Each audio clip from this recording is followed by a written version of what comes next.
The Mooch is an American financier. He's an entrepreneur, a political commentator, and the former White House communications director. I thought you were going to have Hope Hicks here with you today. Yeah.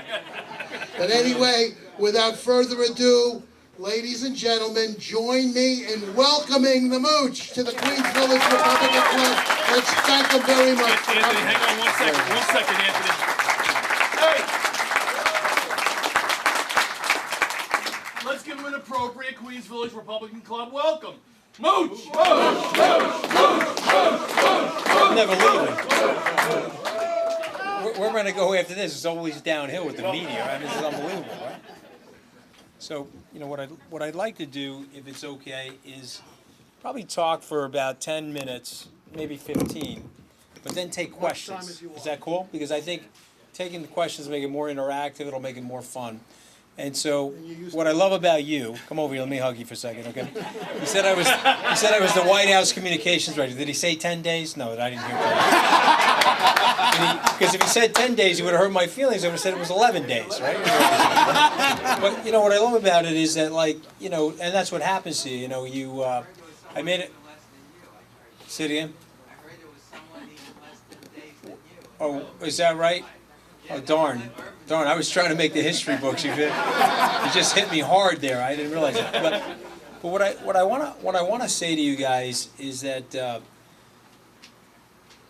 President Trump, who I had the great distinction, pleasure of working for since February of 2016, and I was on his executive transition team, and then I had the opportunity for the short period of time to work in the White House, but even though I got fired, and you know, General Kelly and I are fighting with each other, which is totally fine. I'm happy to address that. I didn't care. At the end of the day, I'm an American business person. I started 2 reasonably successful companies from scratch, built jobs, paid my taxes, and like many of you, you know, I came from a family where my parents never went to college. You know, my dad started as a laborer, was in the local union. He ran a payloader. He ran a piece of heavy crane. There's some people here from Port Washington that would remember Gotham Sand and Stone and McCormick Sand and Stone down on Long Island Sound. And my dad spent 42 years working with his hands. And so when I went home at night, we had to keep it quiet because he needed to rest, and he had to get up at 4:10 in the morning. And I remember my mom putting his lunch pail together, putting it in the refrigerator, and I'll never forget that. And so what I find about that, and I know there's a lot of people here that have felt that common cause, that common identity. What I find about that is I've traversed in my life, I've lived this very improbable life. I grew up in a town where it was, you know, some affluent, some middle class, some lower middle class, had a great public school education, went to Tufts and Harvard Law School, ended up working at Goldman Sachs, and then started my own businesses, and then improbably, for 11 short days or 954,000 seconds, I mean, you could use it that way, I end up in the White House. And so I think I have a perspective on these things that maybe I can share with you that is perhaps different from other people that make that journey.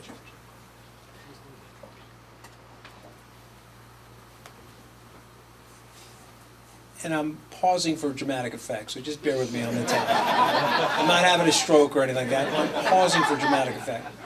I need to share this with you. You know, we are in the fight of our lives. Okay, this is a civilization-based fight. This is not a civil discourse as much as it's almost a verbal civil war. What we're up against is the cause of civilization and the cause of freedom. And I'm just going to put it to you very simply. The people on the other side, they believe in statism. They believe in the government knows better than each of you as an individual. They believe that they're smarter than you. And so therefore the money that's in your pocket that you've worked super hard for, they should have control of, and then they should allocate it to you as they see fit. They want to cleanse up your language. They want to pretend that there's no God. They want to act in a way, okay, that we know is antithetical to the way we really think and antithetical to the way the country was built. And so when you go through the left and the right, and I'm talking about the establishment, the people that are entrenched in power, and you look at the report card it's not really fair to the American people. So let's go over the report card real quickly. Over the last 25 years, you've racked up about $14 trillion of debt. You've prosecuted 2 wars in the Middle East that have cost us about $3.5 trillion US. We've lost 7,000 people, Michael. We've injured 50,000. We've killed several 100,000 people that are not American. And I don't think anybody here feels that much safer. The anxiety in the economic system is palpable. The very wealthy, which frankly I happen to now be a member of, but I can tell you very honestly, I didn't start that way. And I paid every dollar of tax, and I've tried to employ people and give my money back to charity. But the very wealthy are splitting from the non-wealthy. And so maybe like many of you, and Queens is a vibrant economy, and this is a great place to grow up. And many of you, if you're in the working class, you're probably in the aspirational working class. See, that's the home I grew up in. My mom and dad, they said, okay, you're going to work super hard, you're going to go to school, you're going to make something of yourself, and then you're going to rise in class. You're going to end up in a world of financial independence very different from the world that you grew up in. And I think that's still true here in Queens and in most of New York because of the vibrancy of this great city. I can tell you, in the middle of our country, a lot of these areas have been blighted. And in the middle of our country, the aspirational working class has turned into the desperational working class, where people feel this palpable anxiety that their children may not live a life better than the life that they have. That the sacrifices that they're making for their children so they can pass the baton for higher economic growth and higher living standards is not quite there. And I'm here to tell you, ladies and gentlemen, that that is a failure of policy more than it is a failure of people. The policies are not great.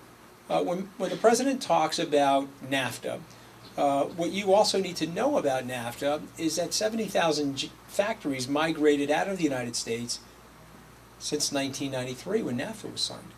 When the president talks about China, and I have no problem with China, I have a tremendous amount of friends in China, he tries to lay out the case for the currency manipulation in the beginning part when they were entering the World Trade Organization. They're not doing that today.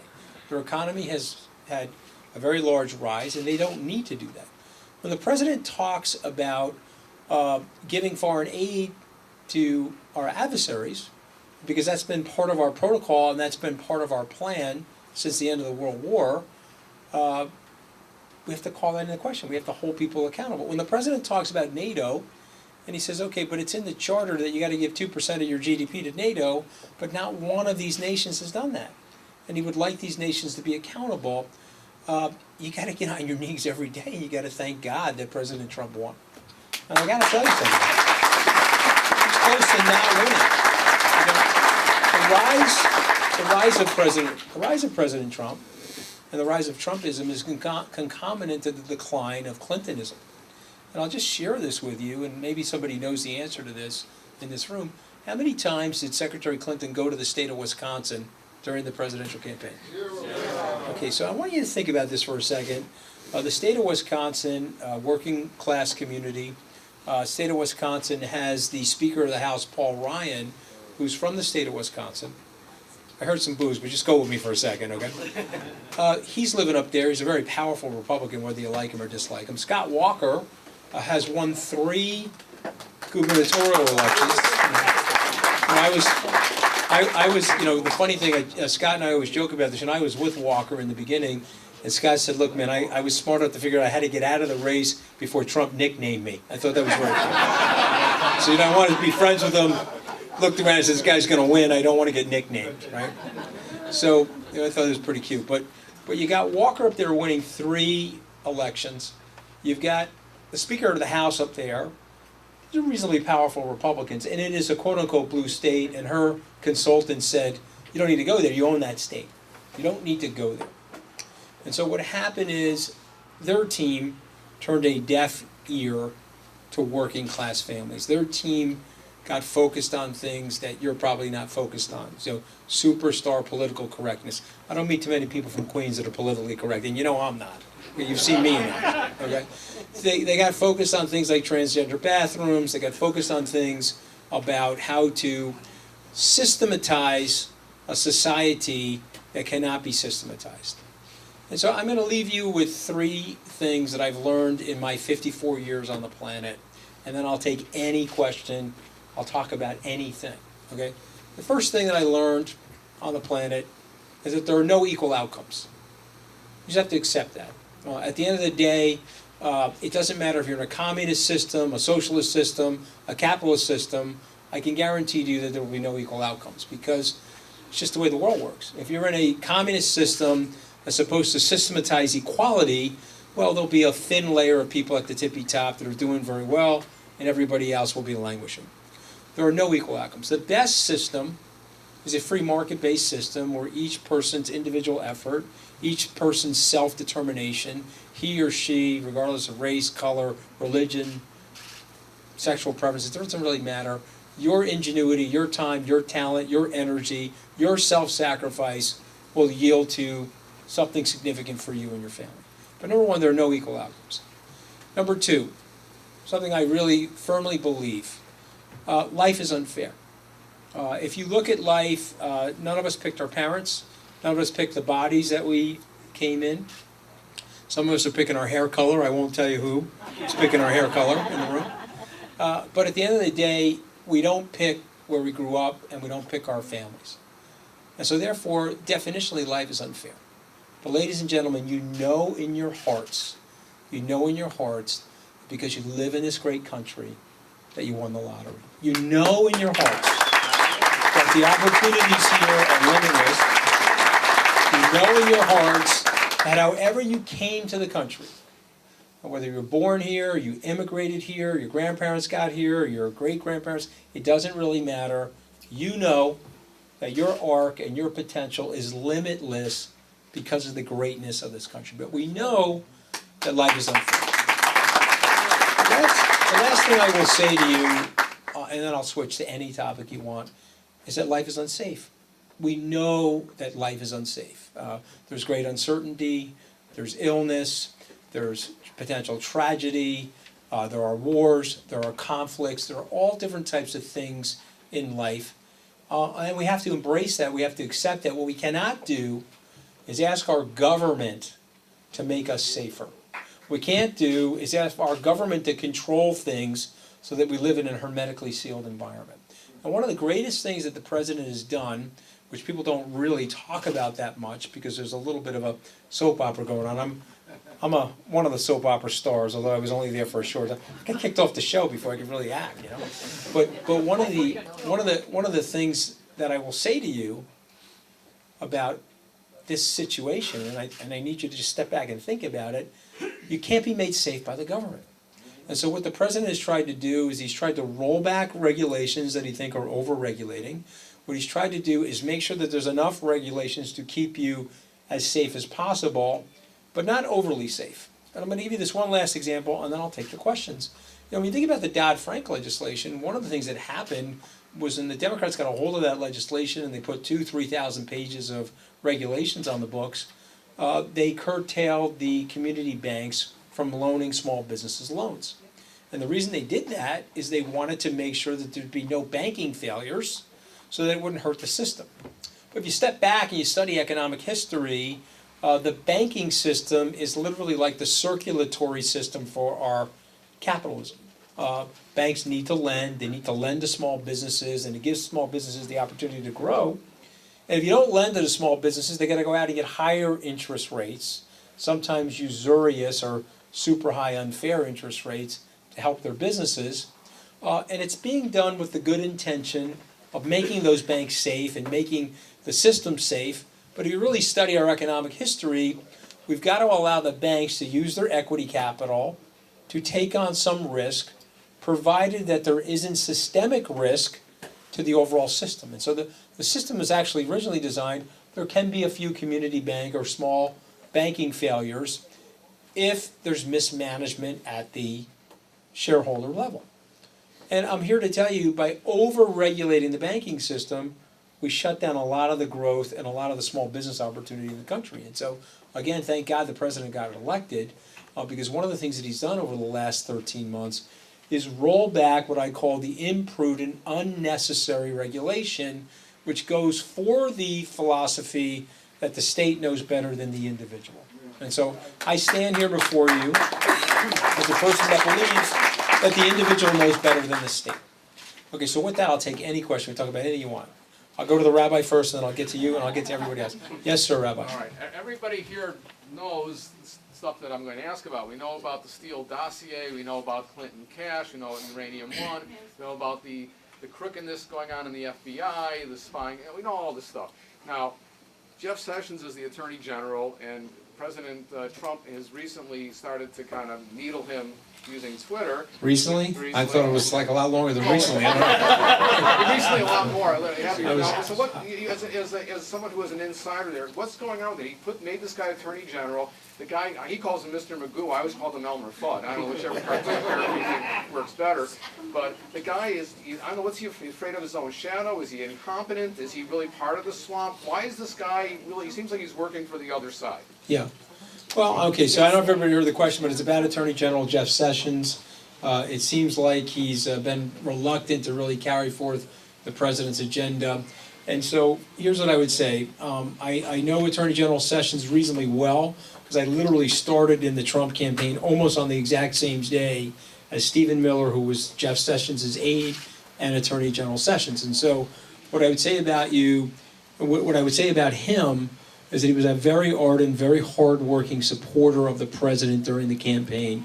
And we leaned on people like Rick Dearborn and Stephen Miller, people from the then Senator Sessions' staff, to help us at a time when we were dramatically understaffed. You have to remember, we beat Secretary Clinton. She outfunded us 2-1, and she outmanned us 1.6-1. So I just want you to think about, when people talk about money in politics, ideas matter more than money, because there's an example. President Trump, with the force of his personality, was able to win. As it relates specifically now to Attorney General Sessions, I think the president's beef there, because I was there when he started the Twitter storm against the Attorney General. I think it has to do with the fact that he recused from the Russian investigation. He sort of felt that he's absolutely done nothing wrong. There's been no collusion. I can look you guys straight in the face and say, I was there for 18 months. I never saw anything. I've said that publicly. I've said that on the record. I've said that in all different places. And I think Jeff miscalculated. I think Jeff actually thought, okay, there's no big deal here. In order to protect the president, I'm going to pull out of the investigation because the investigation isn't going to find anything. And that was a miscalculation, because let me explain to you what happens in Washington. Washington, as we know, is a swamp, is sort of like Scandals Incorporated. And so what they try to do is they look for scandals, they manufacture scandals. Representative Grimm knows exactly what I'm talking about. And they target you to malign you, to discredit you, to disfigure you. I mean, I said a couple of curse words, big deal. They tried to turn me into this like an Italian cartoon figure. They wanted to take away my ambition, my entrepreneurship, my legal education, and they wanted to disfigure me and turn me into something that I'm actually not. And so they do that in Washington. And so what they're doing to the president right now, which I absolutely don't like, they start with Russian collusion, and now they're looking into his business activities, and now they're going across the field of play to see if they could, God forbid, 71 years as an entrepreneur risk taker, he must have done something wrong. Let's find it. And so I'm going to take you back, because I actually think this is a bipartisan problem, sir. They did it to the Clintons. And you may hate the Clintons, it doesn't really matter, but I just want to express this to you. In a bipartisan way, these guys are doing this. It's very disruptive. It's very hurtful to our system. And so 25 years ago, they launched an investigation related to Whitewater. The Whitewater thing was related to a real estate deal where they said the Clintons were unfairly advantaged. They couldn't find anything on that.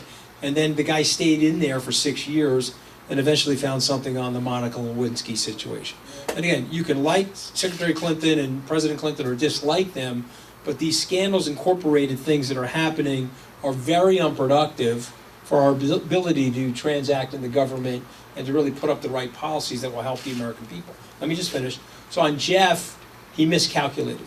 He thought, I'm going to pull out of this thing by June or July of last year, the prosecution will be over. And so the prosecution is not over, he miscalculated, and unfortunately because he recused himself, he can't step back in.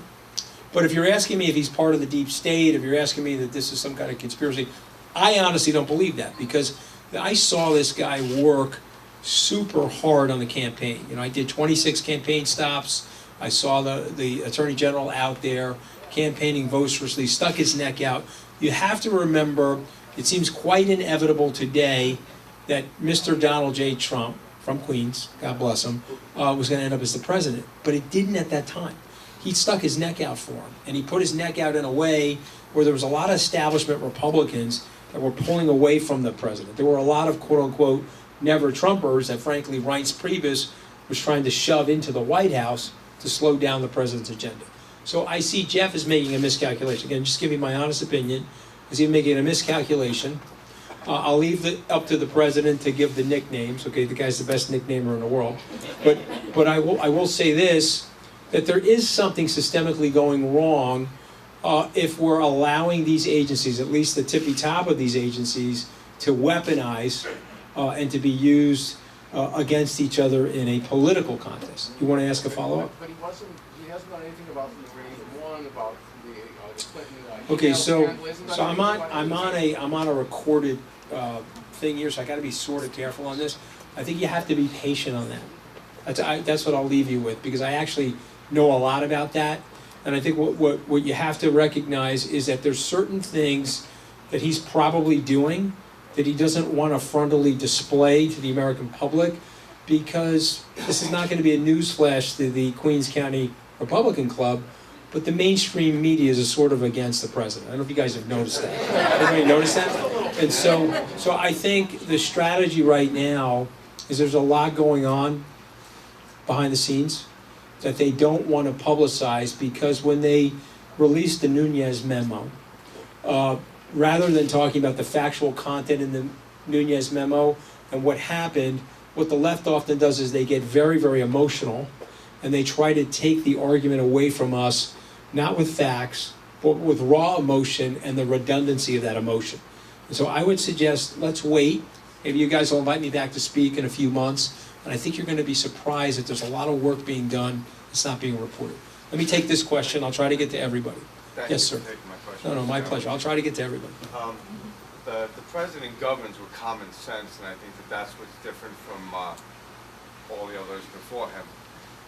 The president campaigned on Second Amendment rights. Basically, if you're in Pennsylvania, you should be able to come to the city of New York with your firearm, concealed carry.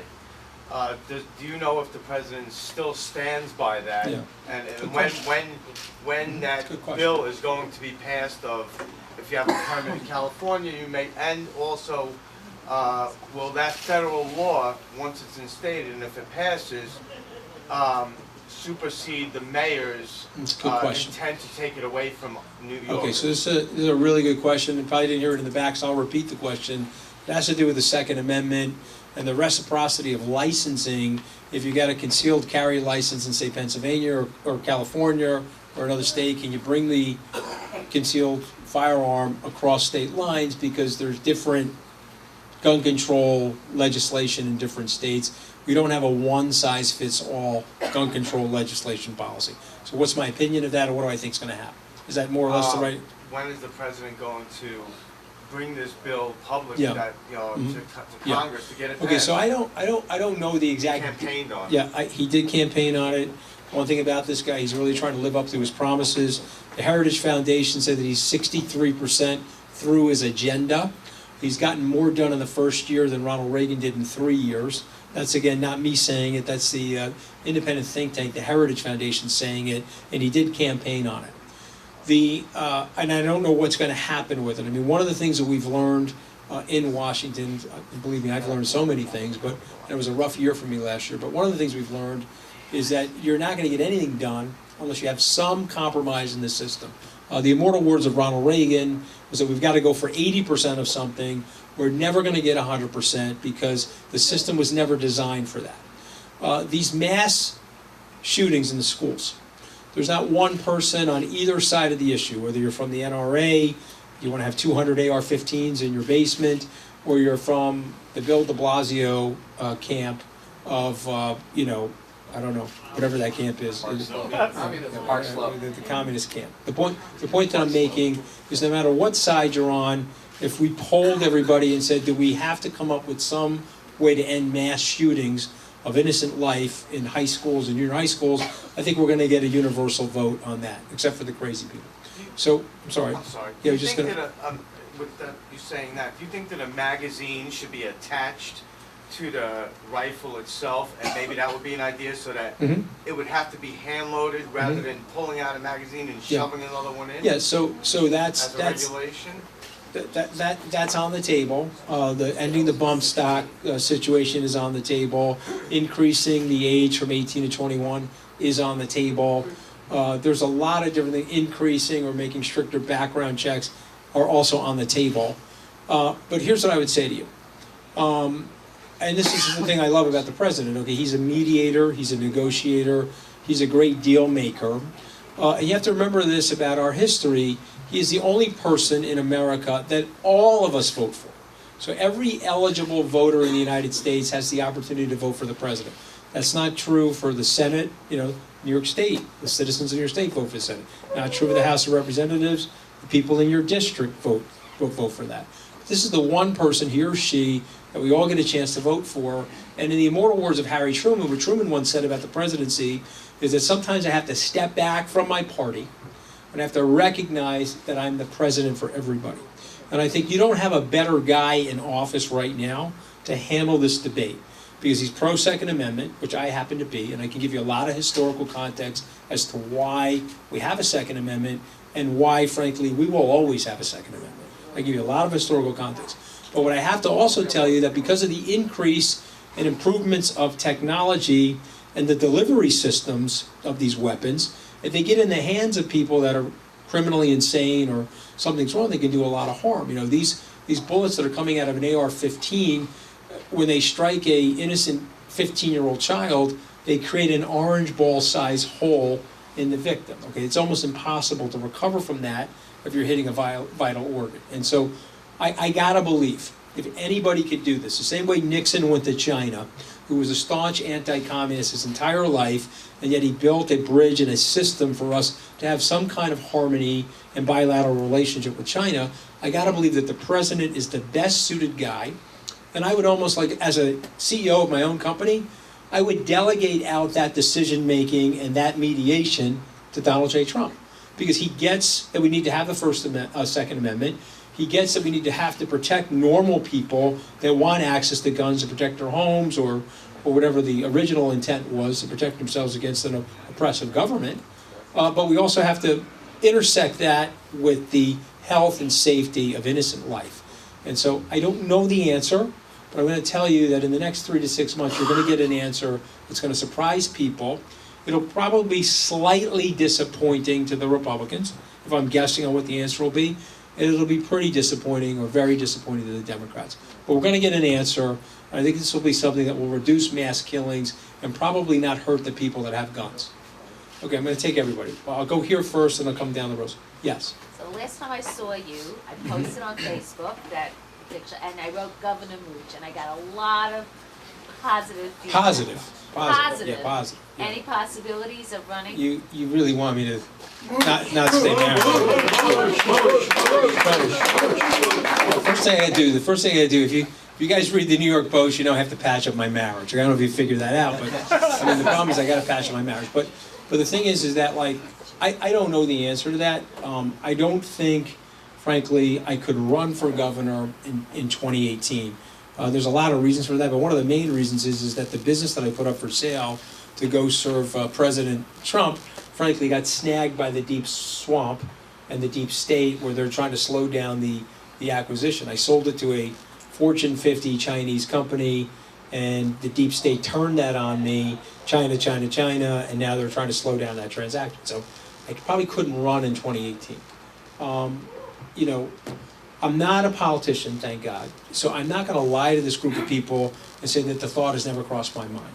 I'm also not going to say that I'm going to do it, but I'm also not going to say that I'm not going to do it, because I actually don't know.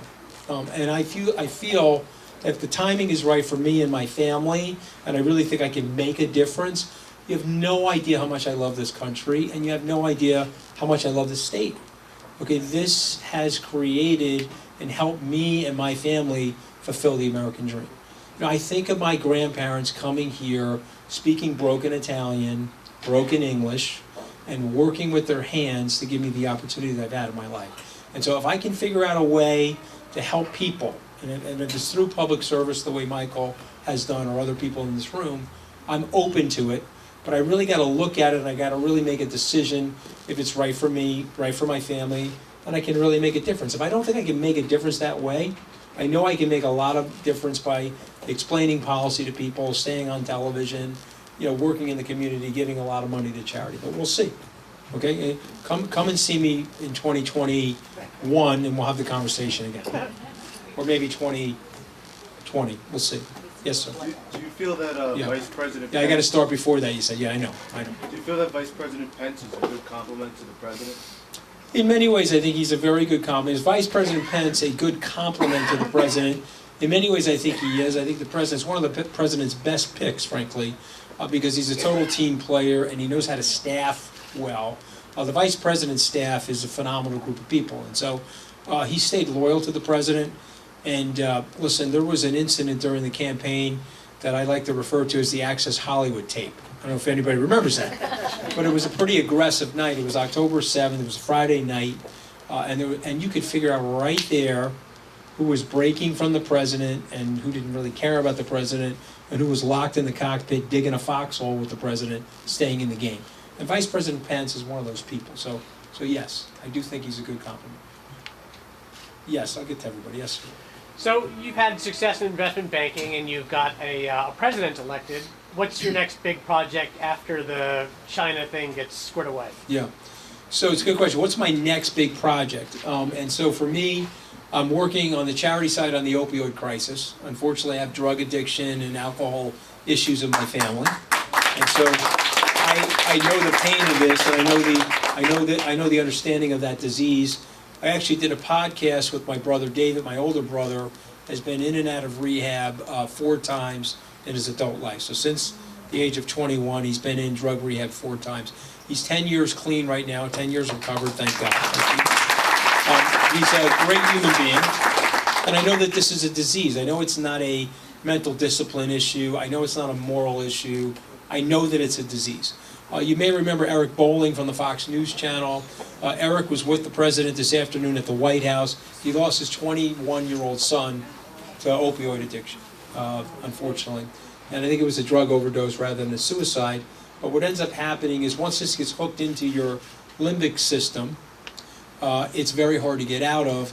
And I think we have to come up with a better protocol to save ourselves. And so I'm going to be working on that. And then there'll probably be some business things I'll do as well. Yes, sir.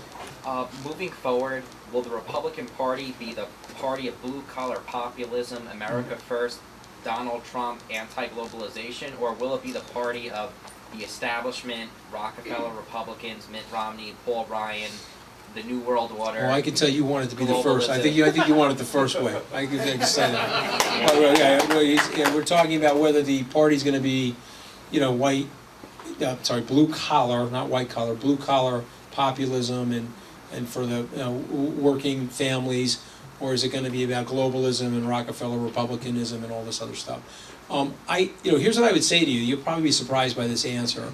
The president says it way better than me, but I'll try to explain it to you the way I see the president sees it, because he's really got the best political instincts of anybody I've met in my life. What he would say is that we have to be an America First policy. We have to focus on American families, and we have to set up the right tax, economic policies, regulatory policies to really build our living standards in the United States. We've got to put the American people first. But he would also say, and this would probably surprise people in the room, that we also have to engage in the global system, not necessarily be globalists, but we have to be part of the global system where we have to strengthen our alliances with people that we're close to, and we have to weaken our adversaries. We have to be participating in that system. And so one of the reasons why he went to the World Economic Forum in January is that he also wants to be America's great salesperson, where he wants to go to a place like that and welcome corporations large and small to America to build jobs. And so we have to have that harmony, we have to have that intersection, but we also have to get the priorities right. Does that make sense? So it's a little bit of both, to be honest, but obviously more of the former rather than the latter. If you had a question, I'll get to everybody. Yep. Siobhan, I'll get you one. No, right in front of you first. I'm going down the rows, I promise, I'll get there. Yes, go ahead, sir. Thanks. A bit of a different question. I know you have a finance background. Yeah. Greenspan today said that he thinks we're in the midst of like a bond market bubble. Yes. I just wanted to see what your thoughts are on like the economic future short Yeah. term, if you agree with Greenspan. Yeah, you well, think it's there's interesting. enough He's said, and again, I'm trained as an economist. This is one of the fun parts for me, is that I got a lot of academic and economic training, and so what happens to me in the media, because the media, let's face it, the Democrats are super worried about people like me, because I grew up in the blue collar neighborhood, I made it, and I understand how the economic system works, so they got to slam me around so that I lose my voice. But I'm never going to lose my voice. You're going to put me in the ground before I lose my voice, right? You get that? It's not going to lose my voice. And so I'm going to explain this to you, but if you want to talk to me afterwards, I'm going to explain it in a very basic way, but I can be more technical, you and I. But what's happening right now is we've had a 35-year boom in bonds. And so there's a lot of people here like myself that remember 1980, where the 30-year bond was like 16 and a half. Right now it's trading, I guess, 4.5 or 5%. So we've had this very big, steep move down in the bond market. And so what Greenspan has been saying, frankly, this is the former Federal Reserve Chairman, is that we're in a bond market bubble, but he's been saying that for 10 years. And the reason why he's consistently got that wrong is he's not factoring in the excess labor capacity around the world, and he's not factoring in the excess factory capacity. And so what's basically happened over the last 35 years is that we've onboarded to the Western capitalist experience, which in the 1940s, 50s, and 60s was about 1 billion people. We've onboarded another 3.5 billion people into the Western capitalist experience. And what it's doing is it's having a deflationary effect on our society, as opposed to the way we grew up. Many people in this room remember the inflationary era, where the money was getting cheaper every year. We don't have that anymore. We're more in a period of disinflation. And so I think Alan Greenspan, frankly, will eventually be right about what he's saying, but I still think there's 5, possibly even 10 years to go based on this macro global phenomenon. And I can give you a lot of information and data to support that, but I don't want to bore all the people here. Real quick, what do you think of Powell as chair? I like him. I like Powell. So Powell was Stephen Mnuchin's pick. I was okay, frankly, with either Janet Yellen or Powell. A lot of people don't like Janet Yellen because she was tied into the Barack Obama administration. But by and large, when you step back and you just study it, she did an okay job. She was fair. But I understand why the president made a change. This is what I love about the president. He campaigned on making a change, and so he fulfilled his campaign promise. And this guy will do a very good job. He's a very smart man. Siobhan, you want to go? Yep. Good evening, everyone. My name is Siobhan Taylor.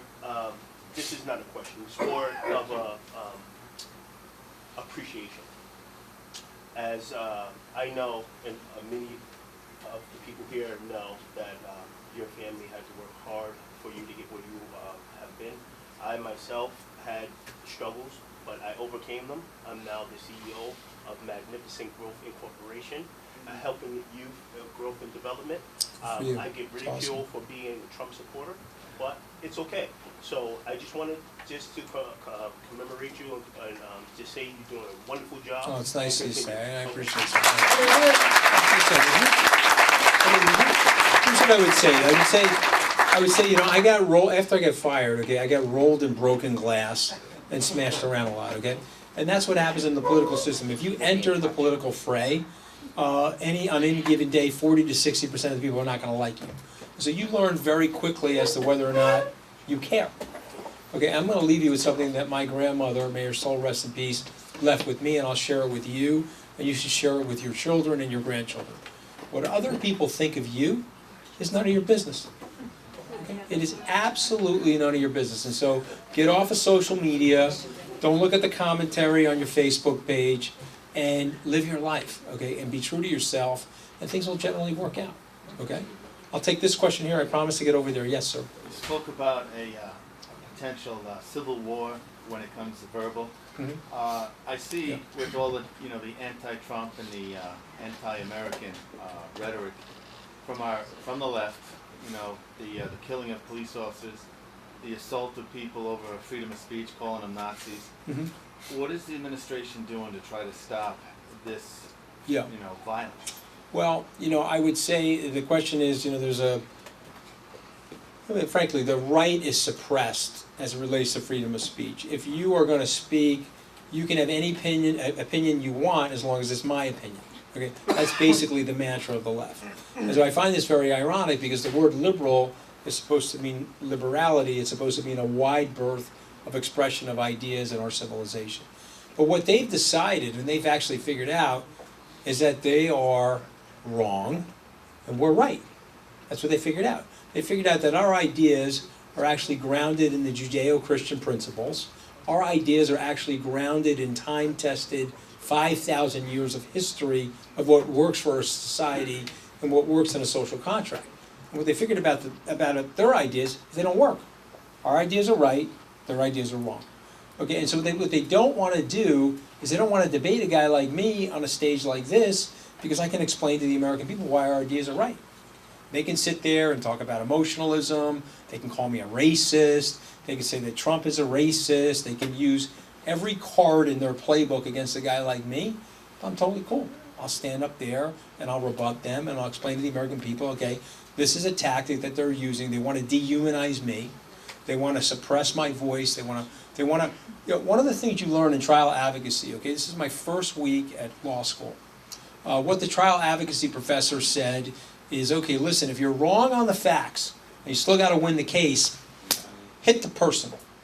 You got to discredit the prosecutor, you got to discredit the defense attorney, you got to hammer the opposing side so that you can discredit them in the eyes of the jury, and hopefully, even though you're wrong on the facts, you'll win the case. You see what's happening? Okay, and so we have to do a better job of hitting them. We have to do a better job of widening that out. General Kelly fired me before I could implement my communications plan, but you can go on the internet and you can see the 9-page plan that I put together, which basically talked about enlisting an army of advocacy for the President of the United States. Business leaders large and small, public servants, state and local officials, and bringing them into the fold at the White House and sharing with them our threaded narrative, okay, so that we could go forward as a group of people and rebut, and again, not rebut in a disagreeable way. I like the cliche that we can disagree with each other while being agreeable, okay, because I know I can win the argument without attacking them, without picking on Secretary Clinton, without picking on the president's opponents as people. I don't have to deconstruct them as people. I can win the argument off of policy and philosophy. And so we're going to try to do more of that, and I'm going to work with Brad Pascal, who's the new campaign manager for the president, to do that. I'm going to try to get to everybody. I'm going to get here first. I promise to get to the back, okay? I apologize. Go ahead.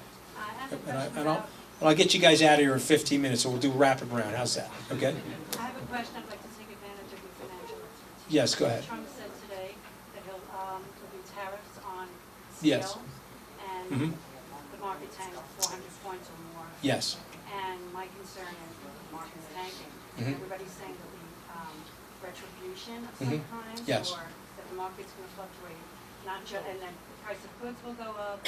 Everybody's going to be hurt by this. Yeah. What is your opinion? Yeah, so the question is about the steel tariffs. If you follow the market closely, the President announced that there'll be potential steel and aluminum tariffs, and a result of which it caused the market to tank because the markets do not like governmental intervention where they create price shock or they create uncertainty, and that's why the market went down. But I think what the President is getting at, and this is one of the problems with communication, I think if the President was standing here, and I'll be brief, but I want to explain to you what happened, okay? We won the Second World War. We were the last standing industrial nation. The Western nations of Europe were completely decimated. Japan was obviously decimated. And the United States, through its benevolence, made a couple of strategic decisions that has led to roughly 71 years of peace. So let me tell you what we did. The first thing that we did is we helped to form the United Nations. We put it in San Francisco first, then we moved it to New York City. The second thing that we did is we put together something called the Marshall Plan. It's the first time in our history that we actually did infrastructure spending outside of the United States.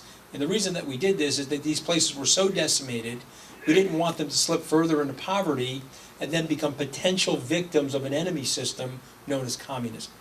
The third thing that we did, most Americans don't fully understand this, is that we unevened all the trade deals. And so let me explain this to you. Goods and services flow freely into the United States. Our goods and services are embargoed or blocked in other countries.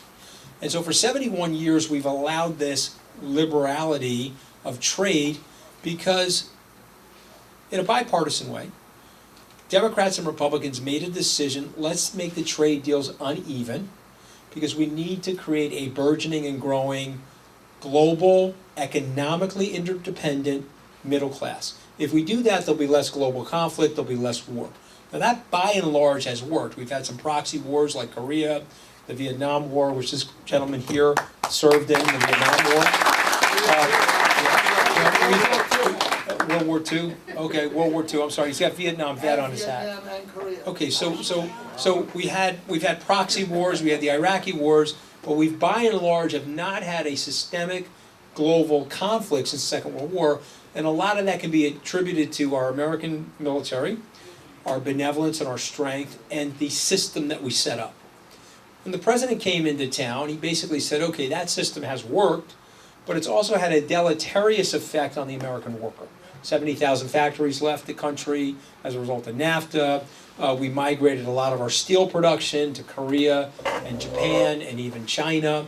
And it's been uneven. And he'd like to even it out. And so there are tariffs and there are taxes on our products and goods and services going out of the U.S. And so he's gone to those nations. He says, okay, tell you what, reduce our tariffs, make them even, make them symmetrical now. We just spent 71 years of asymmetry. Your economy's nice and strong now. Give our American workers the chance. You see, now I just explained that to you. It took me about 4 minutes to explain it. I gave you 71 years of U.S. trade history in 4 minutes. You see that? Now, the reason why I'm able to do that is I have to explain it to my folks, right? My folks, I have to turn to them. They don't understand it, so I have to break it down for them, right? Because they didn't grow up with an education, and so I'm trying to explain it to them, and that's why I can't explain it to other people. But what happens is, in our society, in cable news, and minute to minute, boom, boom, boom, nobody's explaining it to anybody. And somebody sat at the podium in the press room. I had 42 minutes in the press room, and it was a lot of fun. I was bopping a lot of heads in there with those reporters, right? But if I had the opportunity to explain it, people would calm down, the markets would calm down. The market would say, okay, that makes sense. I think that's fair to the United States and fair to American businesses.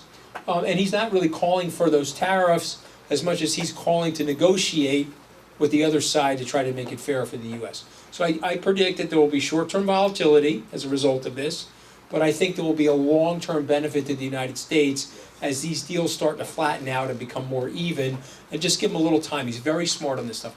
I'm going to go way to the back, and then I'll come back this way. Yes, sir. Yep. Okay. Yep. I wanted to ask you, what do you think about bringing prayer and Bible reading back to the schools? Because it seems like we're losing our culture. Yeah. Kids that are not Well, okay, so let me give you the good news and bad news about it. Obviously, I'm personally for that. Okay, I got raised in a Roman Catholic family. You can believe this or not believe this. I'm on my knees every night praying to God, thanking Him for the blessings that I've been given, and praying for people that have had less blessings. But what I will tell you is that we live in a very secular, pluralistic society, and one of the things I'm also a big believer in is the Constitution. Michael, take care, bro. All right, good luck with everything. Okay, I'll see you soon. God bless. And so just to finish, I sort of feel that we're not going to win that.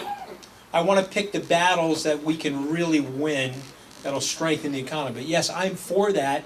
And if I thought we could win that, I would go for the jugular on that. But I'm just being honest with you. I don't think we can win that. But I am for it. So I'll take your question. I'll try to get to everybody. Yeah. They should audit the Fed because it's unconstitutional. Yeah. The government should print and regulate the currency. Yeah. Let the free market take over the reins. Well, okay, so the cause of the Great Depression. Right. The 2008 bubble was subprime. The Federal Reserve, it's a monetary policy. Why you printing money on a basis? Yeah. So the question is, should we audit the Fed, and isn't the monetary policy of the United States, didn't it debase the currency? And so I got very bad news for you, because I'm not a politician. I'm going to talk to you very straight, okay? You're running right now a $20 trillion deficit, okay? If you go to a $30 trillion deficit, you go to a $40 trillion deficit, it doesn't get paid back. What happens is it gets monetized. Do you see what I mean? And what they'll do is they'll continue to cheapen the money in order to pay back the debt. You see what happens? So I'll just give you an example. In August of 1971, it was $35 to buy an ounce of gold. Okay? You guys tell me, it's 47 years later, and it's $1,800. So it went from $35 to $1,800. You see what happened is we devalued our currency. You see what happened? And so you're asking me a question. Again, I'm trying to be straight with you. These things probably should be audited. The Pentagon should probably be audited. There are forces inside the government and inside the swamp that will fight to the living, breathing death before that happens. Now, I know the Fed's privately owned. And so, but I'm just saying to you that if we don't tame the more important issue for me is figuring out a way to right-size and tame the deficit so that we don't end up in a nightmare where we really erode the living standards of the middle and lower class.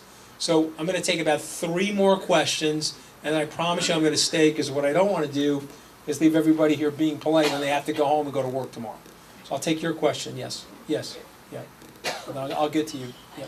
I'm Diane Sayre, and I'm with LaRouche, and I really appreciate what you said about the precedent of this kind of targeting. Mueller was the guy who specifically put LaRouche and others of my associates in prison. We know well. I wanted to ask you, one, the effect of this attempted coup.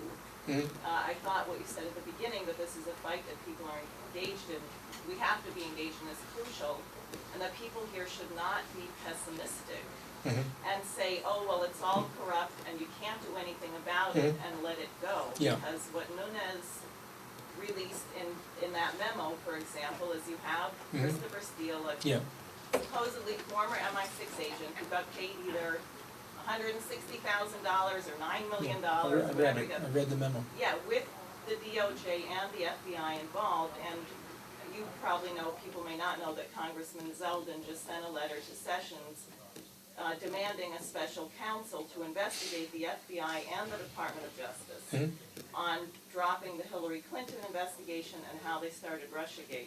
And I would just say that if the United States, if President Trump were freed from this coup and able to collaborate with Russia and with China, there is virtually no problem on this planet that could not be solved. Well, he said that. He said that during the campaign.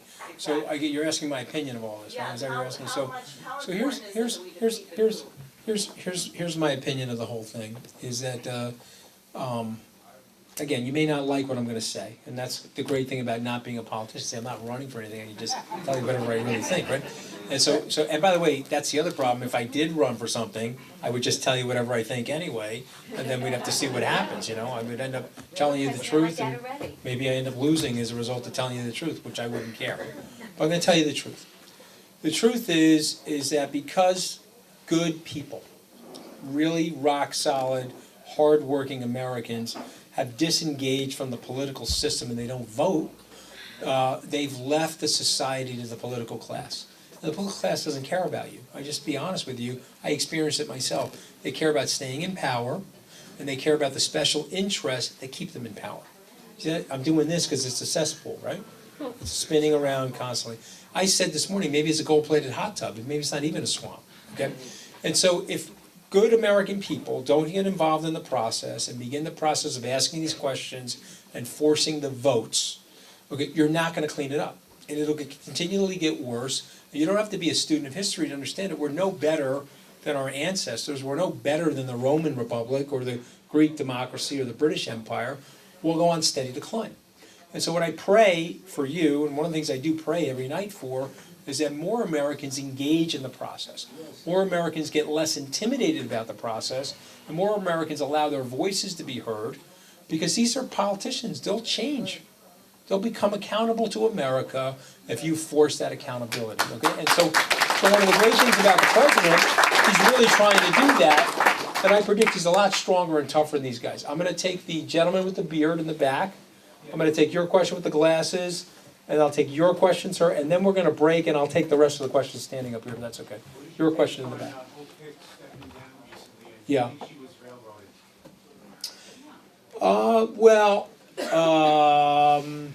yes, I think that, well, let me put it to you this way. I think that there has been a concerted effort to eliminate Trump loyalists from the Trump circle. Okay, I'm a Trump loyalist. Corey Lewandowski is a Trump loyalist. David Bossie was a Trump loyalist. Hope Hicks is a Trump loyalist. Last time I checked, Jared Kushner is related to him. He's a Trump loyalist, okay? I know, Ivanka, what do you think? She's a Trump loyalist? What do you guys think, okay? And so what these guys have tried to do is they've tried to isolate and eliminate the president's most loyal group of people from him, okay? They took me lights out on a few curse words. They were spending a year on me. I mean, I really confounded these guys. They figured I'm Italian, and I work on Wall Street for 30 years. I gotta be a criminal. Gotta be, okay?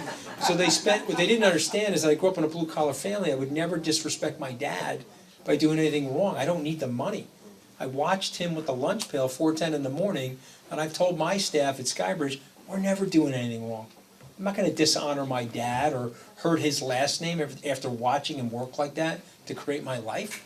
And so these guys, they're just being honest, okay? So these guys were looking for something on me, they couldn't find it, so a couple curse words, boom, they had to shoot me in 2 seconds, right? But then, you know, the chief of staff, I talked a little bit of smack about 2 lunatics that we had to fire, okay? But he let people smack up their wives, and he tried to cover it up. Okay, so I know he's a war hero, okay, and I know he's a Gold Star family member, and I commend him for his valor and his service to his country, but he's in the wrong job. Okay, one thing I'm very good at, I built 2 very successful companies, I can evaluate talent. Okay, this guy is in the wrong job. You can't run the White House with that fear and intimidation that perhaps you can run a process in the American military. So they're trying to eliminate everybody that belongs to Trump, so they can isolate Trump, and then they can contain him, and then they can liquidate him. Okay, that's what they're trying to do to him. And now they may do it. They may be successful, but I doubt it. I think he's too smart for that. And there's guys like me. I'm not going to back down in a fight. Do I look like a guy that's going to back down in a fight? No problem. I told General Kelly, this is what I think. Why did Trump allow it? You know, it seems to be his own Yeah, thing. so why did Trump allow it? Then I promise I'll get to those 2 other questions. Why did Trump allow it? Because I think what happened to the president after he won, he said, okay, I am from New York, I know business, I know media, I know television, I'm not from the swamp, and I've got guys on my team that really understand the apparatus of the swamp, and so let me bring them close to me, and they're gonna teach me the ways of the swamp, and they're gonna teach me a way to drain the swamp, okay? And that actually backfired on them, because you're not gonna get swamp monsters to drain the swamp, okay? Reince Priebus is like the creature from the Black Lagoon. Okay? I mean, it's just not going to happen. Okay? And so the other guy's crazy Steve Bannon or sloppy Steve Bannon. Okay, he was just like him. Okay, so you're not going to get, you know, you got to find. See, here's what happens. You go to Washington, they do a radial scan of you. They look at you, and say bought. Can the guy get bought or unbought? Bought or unbought? They looked at me, said unbought. Let's get rid of this guy. Got to get rid of this guy because he's not going to be bought. He's going to call it for what it is. He's going to try to protect the American people and the interests of the American people. Got to get rid of the guy. He's not on my team. Is General Kelly part of the swamp? Oh, absolutely. Oh, absolutely. He's a Hillary Clinton supporter, General Kelly, and you can go to the New York Times. Read the New York Times 2 days ago. He was working for forces in favor of Hillary Clinton. Okay? He's a valorous war hero. I have an enormous amount of respect for his sacrifice and the fact that he lost his son in the war, and I have a lot of compassion for that. But we got a country at stake, and we got to run a process inside the West Wing, and he's failing at doing that, and he should relieve himself of command and do the honorable thing. You also can't cover up the wife beating like he was trying to do. Can't do it, okay? It just hurts the presidency. I'll take that question, the gentleman in the glasses who took the picture with me. I'll take your question, sir, and then what I'll do is I'll hang out. How's that, okay? Yes, sir. Yeah, my pleasure. Okay. Yes, sir. It's just over a year into Mr. Okay, I'll take both of your questions. Go ahead. I'm going to get him first and then yours. Okay, I'm sorry. Yeah. I'll get both of your questions. I'm sorry. Go ahead. Yeah. Yes. You know, there's something major I'd like to address, so if I may have your undivided attention. It's about the FBI, you know, concerning the DOJ officials, knowing about the suspect in the Florida massacre. You know, why did they fail to act? Yeah. And how will President Trump go about revamping the FBI? You know, Really good question. System? And from my understanding, Governor Scott has called on FBI Director Chris Wray to resign. Yes. I mean, I'm not sure if it was him but I would like to know what, what more will Donald It's a Trump good, do? it's a good question. So I think everybody heard it, but what do you think about the FBI situation with the Parkland, Florida shooting? And what do I think of Chris Wray and whether or not he should resign? So I said over the weekend on Fox News that Chris Wray should not resign. We can't have every time there's systemic failure that we go right up to the top of the chain of command and we kill the leadership off. Because what ends up happening is there's just unfortunately a lot of failure, and you'll be replacing the people at the top every 10 minutes, and you really need a very strong leader, an accountable leader to create the right culture to make the change. I don't know Director Wray well, and so I can't assess Director Wray. I know Governor Christie very well, okay, and Governor Christie likes him, and Governor Christie's been an ardent Trump supporter, and so my guess is we have to give Director Wray some time to see if he can fix the system. As it relates specifically to what happened there was a breach in the protocol and in the process of reporting somebody like this unfortunate, very, very troubled human being that killed his friends. And so we have to bolster, we have to strengthen that. And again, just like I said about the gun control, you don't have a better guy in office, a better president in office that can handle that and begin that process of reform. So I think we got to give it some time, we got to see what happens. I'll take your question, sir, and then I'll go to this question. This one first, sir, if you don't mind that one, go ahead. You're good, you're yeah, no problem, go ahead, sir. And then I'll get to you. And then It's just a year into Mr. Trump's term. Yes. Midterms have the midterm elections have yet to take place. Yeah. We don't know who the other side, I sometimes call them Dumbocrats, I know what, nominate. Right. What do you think are Mr. Trump's chances for the Yeah, election? so very good. He is very, people, what are the chances of the president's re-election capable? Let me give you if you're a Republican, you're very happy about this, okay? It's very hard to dislodge a sitting president. You can track this back to 1880. And that was bad news for us when Governor Romney ran against Barack Obama, but it's going to be very good news for us in 2020 because if you look at the math, it's almost impossible to dislodge a sitting president in a rising economy. And because of the way the tax code got reformed, I predict that we'll have a relatively rising economy through the 2020 election. And so he'll win re-election. He may struggle a little bit in certain areas of the country as it relates to the midterm elections. And ladies and gentlemen, I'm sorry to tell you this, that there's bad news there because most first-term presidents get hit pretty hard in the first midterm election. Although I will predict, and I said this on TV, that I still think he keeps the House and Senate because the economy's so strong and Americans vote with their pocketbook that he'll likely still keep the House and Senate. He's got to switch up, though, and make the White House itself more functional. Okay, it's too dysfunctional. He's gone through 2 failed chiefs of staff now, and the next person that takes that job that helps him run and manage the White House and create the right culture has to be somebody that's more lined up with him. But I think he's going to win re-election fairly resoundingly, and I'm certainly going to work for him, work very hard on it.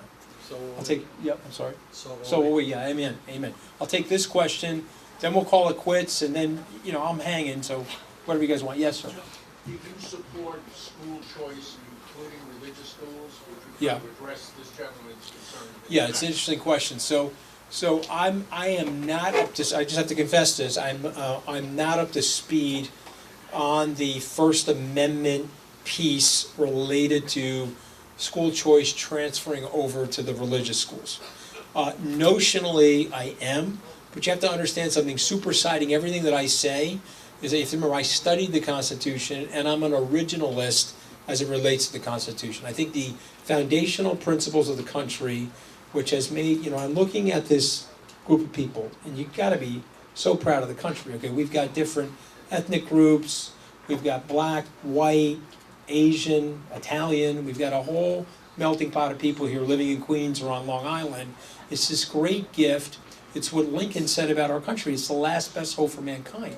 And the founders of the country, they didn't get the slavery thing right, let's face it, but they, by and large, got the construction right of the document.